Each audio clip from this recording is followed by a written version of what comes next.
Setiap harinya militer Rusia dengan agresif melancarkan serangan-serangannya ke tiap posisi yang didiami pasukan Kiev. Di wilayah Sumi misalnya, pasukan Putin berhasil menghancurkan sebuah bangunan rumah dan mobil milik Serdadu Zelensky.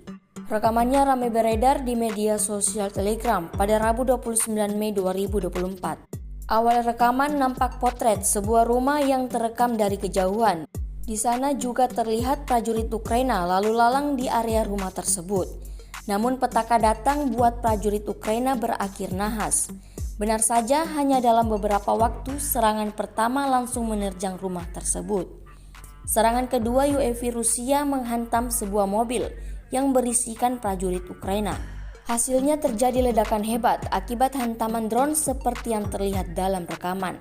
Diketahui rumah tersebut menjadi pos komando angkatan bersenjata Ukraina di wilayah Sumi.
Download Tribun X sekarang, menghadirkan lokal menjadi Indonesia.